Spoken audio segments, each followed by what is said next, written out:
안녕하십니까. 2019년 11월 16일 최병목 이펙트 시작하겠습니다. 자, 오늘은 법무부와 검찰 사이에 부글부글 끓는 사태, 이 부분에 관해서 집중적으로 말씀을 드리겠습니다. 무슨 얘기냐면 검찰개혁안이라는 걸 조국 전 법무부 장관이 이제 만들어서 이른바 검찰개혁 드라이브를 걸었죠.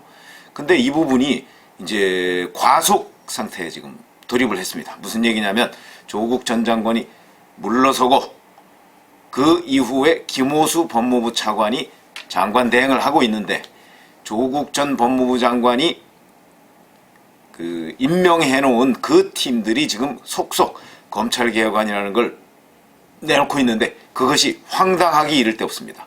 과연 현행 법체계에 맞느냐 하는 문제까지도 불거지고 있어서, 그렇다면 현재 김호수 차관이 주도하는 그 이른바 검찰 시스템 개편, 이것이 과연 누구를 위한 것이냐, 또는 그것이 정말 검찰의 미래 그리고 우리 사회의 범죄를 깨끗이 청소하는 데 기여할 것이냐, 아니면 역작용을 할 것이냐에 대해서 논란이 많고, 검찰의 힘을 빼도록 한 나머지 이제 검찰을 무력화하는 것이다, 내지는 현행 사법체계를 근본적으로 흔드는 것이다, 이런저런 불만과 항의의 표시들이 직간접으로 나오고 있습니다. 그 첫 번째가 바로 사전보고라는 것입니다. 무슨 얘기냐면 검찰의 이제 특수부를 폐지하고 그 전국의 7개 지검에 있던 특수부를 3개로 줄였죠. 줄인 상태에서 그것도 반부패 조사부라는 것으로 이름을 바꾸고 나서, 자, 문제는 추가로 37개 부서, 제가 유튜브에서 한번 말씀을 드렸는데, 뭐 금융조사부라든가 서울 남부지검에 있는 거, 그 다음에 조세범죄수사부라든가, 그 다음에 뭐 특허, 뭐 산업기밀, 뭐 이런 부분에 관한 이른바 전문조사부, 전문수사부들을 다 폐지한다는 겁니다. 그러면 이제 특수부 폐지한 것까지 합치면 41개의 직접 수사부서를 폐지한다는 건데, 이렇게 하고 형사부와 공판부를 강화하겠다, 이렇게 하면 제가 잠깐 말씀드렸지만, 그럼 무슨 얘기냐면 형사부라는 건 고소고발 사건 다루는 것이죠. 그럼 공판부라는 것은 기소를 한 뒤에 그 기소를 관리하는 업무를 하는 부서를 말합니다. 쉽게 얘기하면 검경 수사권 조정이 되고 나면 고소고발하는 사건이나 아니면 경찰이 수사해서 넘어온 사건을 관리하는 것 외에는 검찰이 직접 수사는 거의 최소화하는 겁니다. 거의 못하는 겁니다. 그럼 이렇게 되면 이제 무슨 문제가 생기느냐? 권력형 비리, 대형 비리, 거악 척결, 이런 것들은 불가능해지는 겁니다. 왜 그러냐면 그런 것들은 대개 인지수사로 벌어지는 일이 많기 때문에. 물론 그런 일과 관련해서 그동안에 일부 부작용이 있었죠. 청와대 뭐 특명감찰반 같은 데서 하명수사로 내려보낸 것을 무리하게 엮다 보니까 그것이 상대 진영에 대한 탄압으로 오해를 불러일으킬 수도 있었고, 아니면 자기 진영 감싸기 뭐 이런 것일 수 있는데, 자기 진영 감싸기라고 말하면 지금 조국 전 법무장관 일가에 대한 검찰의 수사에 대해서 법무부와 여권이 벌이고 있는 온갖 행태, 이거만 하겠습니까? 그러나 어찌됐든 간에 그런 부작용이 있었던 것은 솔직히 또 인정을 해야 됩니다. 그래서 그런 것들을 그러면 없애기 위해서는 어떤 조치를 취해야 하느냐? 그건 첫 번째가 정치적 중립인데, 자, 문재인 정부는 그 정치적 중립에 대해서 지금 온갖 여러 가지 수단을 검찰개혁이라는 명분을 걸어서 압박을 하고 동원을 하고 있습니다. 그 중에 하나가 바로 직접수사부서 폐지. 이걸 가지고 이제 검찰 일선 검사들이 부글부글 끓고, 그 검사들의 대화방이죠. 이프로스라는 데에 몇몇 검사들이 실명으로 올렸습니다. 이건 정말 말이 안 되는다. 자, 우리가 그동안에 검사들이 전문화되어 있지 않다고 해서 각종 전문화된 조사부를 만들었는데, 이제 와서 그걸 다 폐지하면 전문적인 범죄, 지능적인 범죄는 과연 누가 수사할 것이냐. 그런 범죄들을 눈으로 보고서도 그냥 넘어가야 되느냐 하는 불만들이 쏟아지고 있습니다. 이 불만에 대해서 법무부, 수뇌부, 대검, 지휘부는 어떻게 생각하고 있는지. 대검 지휘부는 지금 속으로 이건 말이 안 된다라고 하고 있지만 정면으로 치받고 있지는 않습니다. 그러나 이런 법무부의 개혁안이라는 것을 바로 김호수 법무부 차관이 문재인 대통령한테 11월 8일 반부패 정책협의회가 끝난 뒤에 보고를 했는데 그 보고를 대검하고 협의를 안 하고서 한 것입니다. 그래서 윤석열 검찰총장은 11월 12일 날 이런 보고를 받고서 굉장히 우려스럽다라는 반응을 보였고 엄정하게 대처하라. 그리고 이 문제에 관해서 각 지검의 의견을 지금 구하고 있는 중이다 라고 얘기를 해서 일각에서는 자, 사상 초유의 검난, 검사들의 난으로 변하는 것 아니냐, 이런 지금 얘기까지 나오고 있습니다. 이것이 과연 검난으로 변할지 어떨지 이 부분은 누구도 장담할 수 없습니다만 그런 정도로 지금 검찰 내에서 부글부글 끓고 있는 것은 사실이다.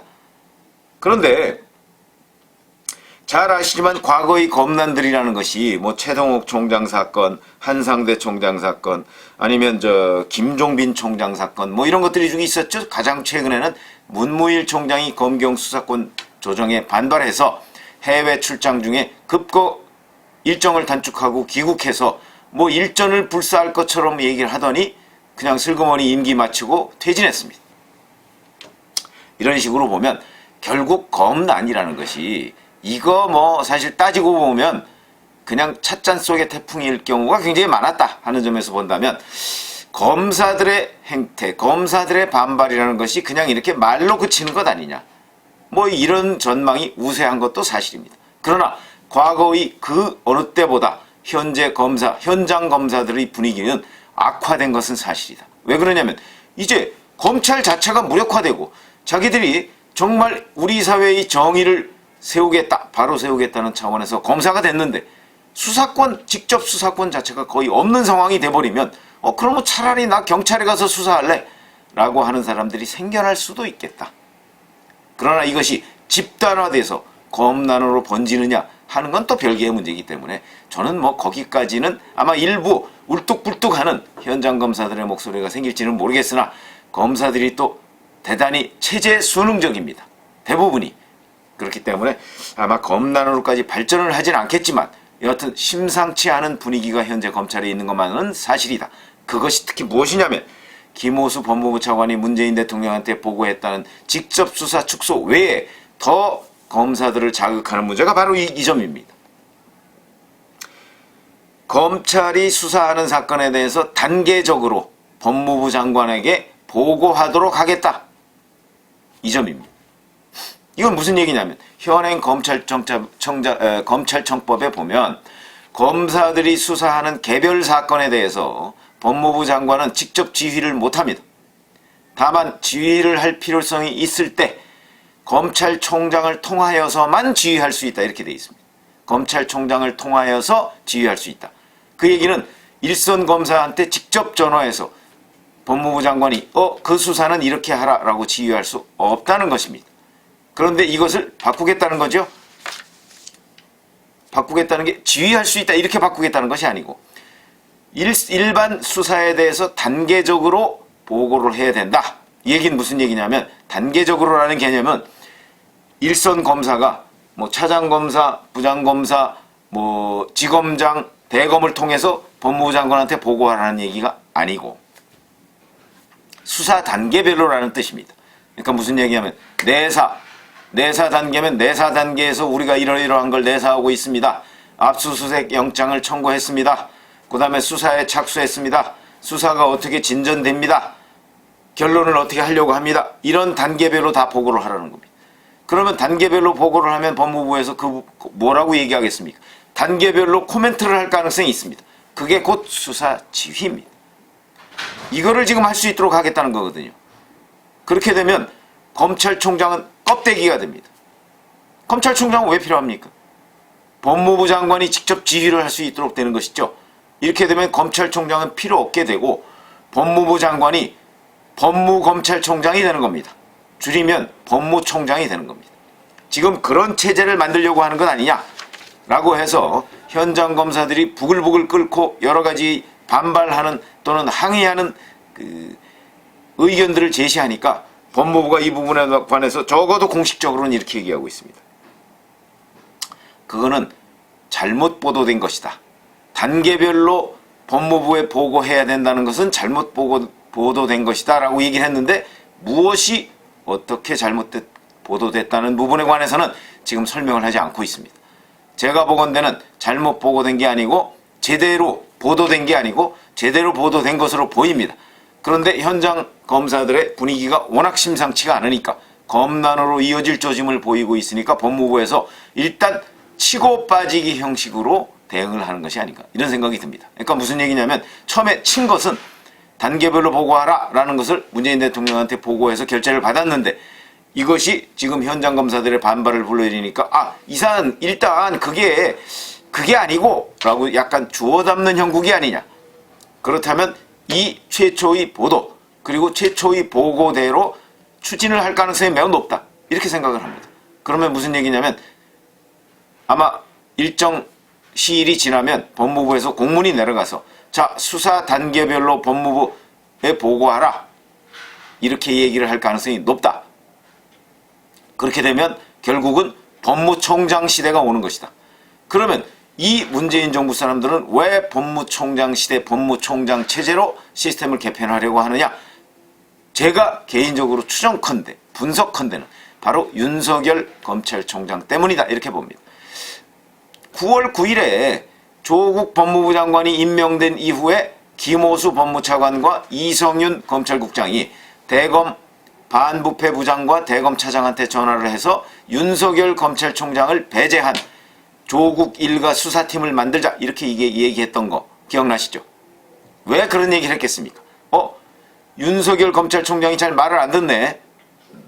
그러니까 그 사람 빼고 수사해서 보고하는 법무부와 수사팀이 직결되는 이런 걸 만들어야 되겠다. 이 발상, 그 발상의 근원이 바로 여기에 맞닿아 있습니다. 단계별 수사 보고. 그러니까 윤 대검을 배제한 법무부와 일선 수사팀 간의 직접 소통 체제를 만들겠다는 건 결국 법무총장을 만들겠다는 거고 그건 곧 윤석열 검찰총장을 배제하겠다는 것이죠. 그런데 이것은 만약에 윤석열 검찰총장이 임기를 마치고 나갔을 때 아마 다른 검찰총장이 또 고분고분한 검찰총장이 온다면 이 체제가 또 바뀔 수도 있겠죠. 그때는 고분고분하고 법무부 말을 잘 들으니까 굳이 대검을 배제한 시스템을 만들 필요가 없겠죠. 어찌됐든 간에 지금 그런 체제를 만들려고 해서 이것이 검난으로 이어질 조짐을 보이고 있다. 그러니까 사법 전체적인 시스템을 지금 법무부의 직할체제를 통한 그 어떤 정권의 보위부 같은 개념으로 만들겠다는 것이고 그러면 권력형 비리나 고위공직자 비리는 어떻게 할 것이냐. 그 부분은 바로 공수처라는 걸 만들어서 공수처장을 대통령의 어떤 그 말을 잘 듣는 공수처장을 하나 놓고 그 사람을 통해서 공수처를 통제하고 그 다음에 검찰은 법무부를 통해서 통제하는 시스템으로 만들어 가려는 것이 아닌가 이런 빅 피처가 있는 것이 아닌가 하는 생각이 듭니다.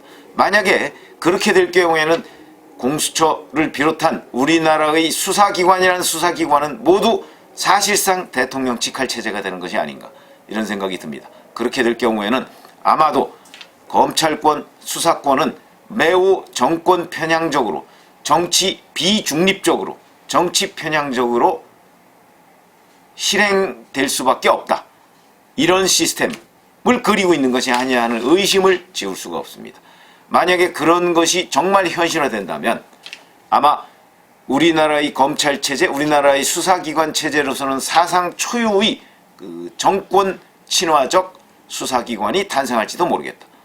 아마 그 첫 번째 단계가 바로 법무총장 시스템이 아닌가 이런 생각이 듭니다. 저의 우려가 사실은 기후가 되기를 바라면서 앞으로 법무부와 검찰, 법무부와 대검 간의 이런 갈등이 어떤 식으로 자리 잡을 것인가 아니면 또 어떤 식으로 증폭될 것인가 하는 부분에 관해서는 지속적으로 저희가 관심을 가지고 한번 지켜봐야 할 대목입니다. 왜 그러냐면 이것이 국가 미래와도 관련이 되어 있는 일이고 그리고 조금 더 가까이 본다면 정권이 바뀌고 난 뒤에는 또다시 한번 우당탕탕 바뀔 가능성이 매우 높은 임시체제이기 때문에 더욱 그렇습니다. 그래서 아마 시청자분들께서도 법무부와 검찰의 갈등, 대검의 갈등이 어떤 식으로 진전되느냐에 대해서 앞으로 면밀하게 관찰을 해보시고 그 부분에 관해서 또 의견을 내지 않으면 우리나라의 시스템 전체가 현재 특히 수사 시스템, 사법 시스템 전체가 한 번쯤 요동을 치는 사태가 오지 않을까, 그런 걱정이 앞섭니다. 감사합니다.